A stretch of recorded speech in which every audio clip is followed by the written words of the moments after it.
नमस्कार, सुप्रभात। स्वागत आप सभी का एक बार पुनः आज की प्यारी सी सुबह में। मित्रों, जीवन में जय, पराजय, सुख, दुख, सफलता, असफलता या लाभ-हानि लगे ही रहते हैं। और यदि आपने देखा हो कि इनके पीछे 2 ही चीज़ें होती हैं कि हम सकारात्मक दिशा में अपने आप को ले चल रहे हैं या नकारात्मक दिशा में। हम अपनी बुद्धि का प्रयोग किस ओर कर रहे हैं, ये बहुत महत्व रखता है। बुद्धि ईश्वर ने हम सभी को दी है, लेकिन हम उसे निर्माण के कार्य में सकारात्मक दिशा में लगा रहे हैं या फिर उसे डिस्ट्रक्टिव या नकारात्मक दिशा में लगा रहे हैं, हम पर निर्भर करता है। और उसी के आधार पर हमारी उन्नति या अवनति होती है।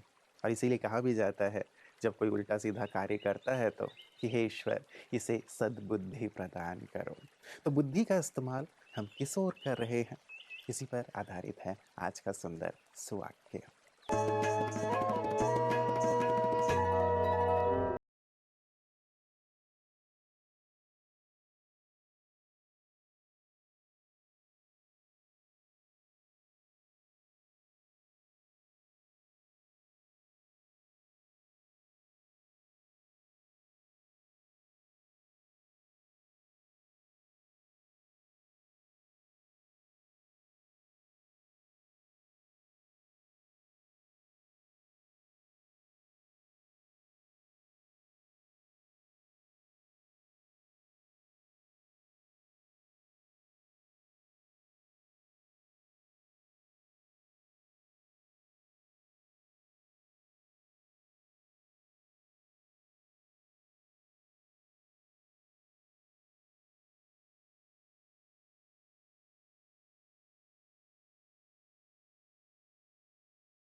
बुद्धि से सद्बुद्धि का ताला खोलें।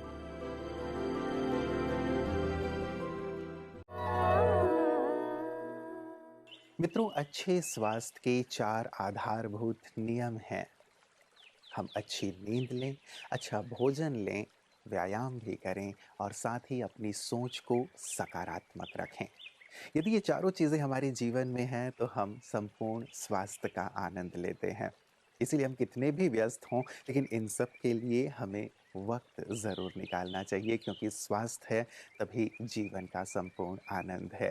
और जैसे लगातार हमारी बात होती आ रही है, मानसून के दौर से हम गुजर रहे हैं। पिछली कड़ी में भी हमने सुना था और इस कड़ी में भी हम सुनते हैं कि घरेलू क्या-क्या उपचार हो सकते हैं मानसून में होने वाली तकलीफ़ों या बीमारियों के। आइए सुनते हैं। हम सभी जानते हैं कि वर्षा ऋतु में हमारा बल कम हो जाता है। हमने समझ लिया कि आहार हमारा कैसा हो, हल्का हो, साथ में हमारे विहार की भी बातें हमने समझ ली। अब थोड़ा सा समझे कि हमारे बल बढ़े, उसके लिए हमारे लिए व्यायाम भी उतना ही ज़रूरी है। तो योगासन प्राणायाम के माध्यम से हम लोग अपने शरीर को एक एक्टिवली रख सकते हैं। साथ में हम लोग देखें कि दिन में सोना हमें नहीं है, रात को पूरी नींद ले ले। जल्दी सोना, जल्दी उठना तो ज़रूरी होता है। उसके कारण अच्छा ऑक्सीजन जमा करने के लिए ये ऋतु हमें बहुत हेल्प कर सकता है। तो वहाँ निसर्ग का हमें आस्वाद तो लेना ही है। साथ में हम लोग औषधि इस तरफ जाते हैं, प्रिवेंशन के तरफ, तो पंचकर्म हमें बहुत मदद करता है। पंचकर्म में स्नेहन, स्वेदन, नस्य और बस्ती, ये 4 उपक्रम हमें बहुत बल बनाते हैं। हमारा शरीर का एक शुद्धिकरण हो जाता है। उस शुद्धिकरण को हमें सच में ध्यान रखना होगा, क्योंकि ऋतुचर्या हम जब देखते हैं तो ऋतु संधि में जो हमारे शरीर की प्रतिकार शक्ति कम हो जाती है और कई जो बीमारियां बुखार जैसे आती है, उन बीमारियों को हम दूर रख सकते हैं।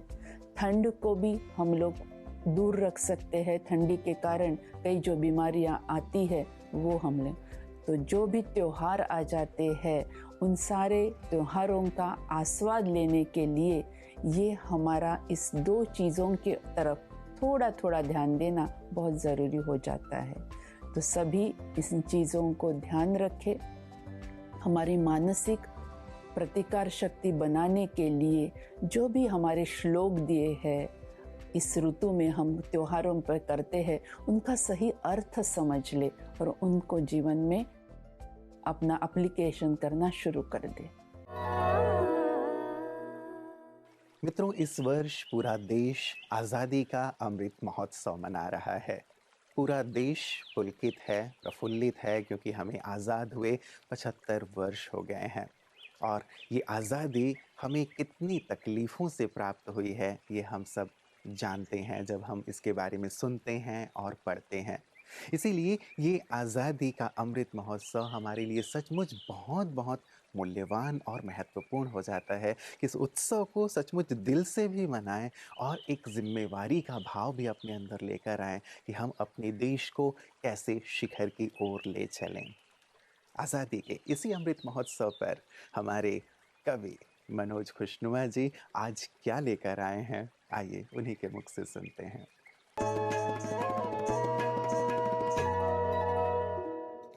आप सभी को मनोज खुशनुमा का नमस्कार। ओम शांति। आजादी के अमृत महोत्सव को सार्थक बनाने की विधि दर्शाती हुई प्रस्तुत है ये काव्य रचना अमृत महोत्सव का अमृत। आओ जन जन का जीवन विश्व से आजाद कराएं, आओ जन जन का जीवन विश्व से आजाद कराएं, अमृत महोत्सव का अमृत हर मन पर बरसाएं। फैला हुआ है चारों ओर विषय अपरंपार, विष के सागर से सबको ले जाएं हम पार। विष विकारों का छुड़वाकर अमृत पान कराएं, अमृत महोत्सव का अमृत हर मन पर बरसाएं। सांप्रदायिक विष ने किए तबाह कई परिवार, इसके दंश से भारत तो क्या तड़प रहा संसार। आत्मज्ञान के अमृत से सबकी तड़प मिटाएं, अमृत महोत्सव का अमृत हर मन पर बरसाएं।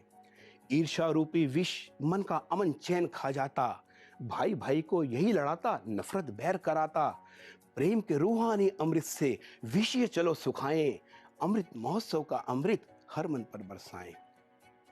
व्यसनों का ये घातक विष करता जीवन बर्बाद, धूम्रपान और मदिरा से अब देश करो आजाद। आओ इस विष से मुक्ति का प्रण हम करें कराएं, अमृत महोत्सव का अमृत हर मन पर बरसाएं। मांसाहार का महाविष मानव को असुर बनाता, हिंसक भोजन मन में हिंसा के ही भाव जगाता। सात्विक भोजन के अमृत से विषय बंद कराएं, अमृत महोत्सव का अमृत हर मन पर बरसाएं। वाणी अमृत, कर्म में अमृत, अमृत तुल्य विचार, आओ हम दुनिया को कर दें अमृतमय संसार। विष रहित आजादी का फिर उत्सव महा मनाएं, अमृत महोत्सव का अमृत हर मन पर बरसाएं। आओ जन जन का जीवन विष से आजाद कराएं, अमृत महोत्सव का अमृत हर मन पर बरसाएं। नमस्कार, धन्यवाद। किसी ने बहुत सुंदर सी बात कही है कि वेद पढ़ना आसान है, लेकिन किसी की वेदना पढ़ना बहुत कठिन है। जीवन तो सभी जी रहे हैं, लेकिन जीवन को किस भाव से जिया जा रहा है ये ज़्यादा महत्वपूर्ण है। लंबी आयु जी लेना वो महत्वपूर्ण नहीं, लेकिन जितना जिए उस जीवन में जीवन कितना था, उस जीवन का मर्म, उस जीवन में आदर्श और मूल्य कितने थे, ये ज़्यादा महत्वपूर्ण है। मित्रों, बहुत महत्व रखता है ये कि हम अपने जीवन के माध्यम से लोगों को क्या देकर जाते हैं। एक आदर्श जीवन जीना, खुशनुमा जीवन जीना, मूल्यों से युक्त जीवन जीना, ये सबका स्वप्न होता है और जिसे सभी आदर्श रूप में स्वीकार भी करते हैं। ये जीवन कैसे हो सकता है हमारा? कैसे हम दूसरों की वेदना को पढ़ कर के भी उन्हें सहयोग दे सकते हैं और कैसे अपने जीवन को श्रेष्ठ और महान बना सकते हैं? यही सुंदर शिक्षा ब्रह्मा कुमारीज़ प्रदान करती हैं और उनकी इन्हीं सुंदर शिक्षाओं को, उनकी इन्हीं सुंदर सेवाओं को हम प्रतिदिन देखते हैं पीस न्यूज़ हाइलाइट्स में।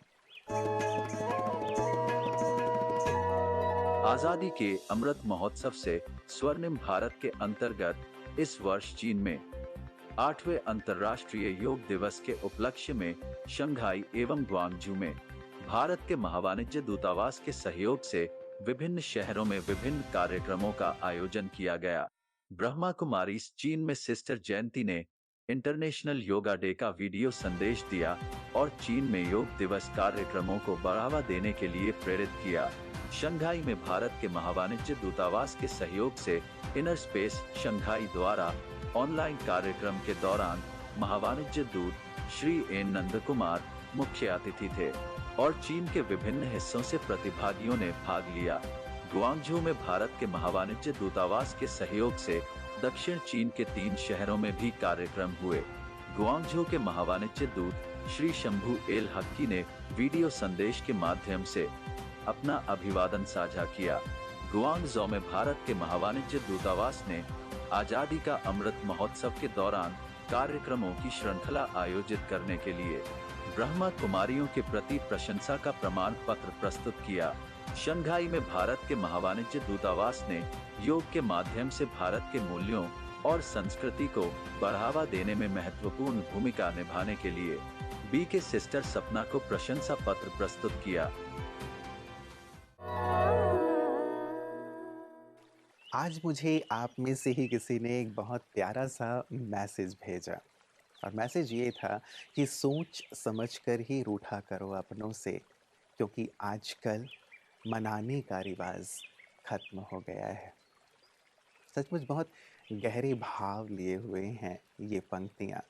हम छोटी छोटी बातों में रूठ जाते हैं, किनारे हो जाते हैं, अपने ईगो को सामने ले आते हैं और शायद यही चीज़ें सामने वाले के अंदर भी होती हैं कि वो भी सोचता है कि वो मुझसे आकर बात करे और हम सोचते हैं कि वो हमसे सॉरी करे, और इसी में बहुत दरार बढ़ती चली जाती है। जो हमारे संबंध हैं, हमारे रिश्ते हैं, वो खटाई में पड़ जाते हैं।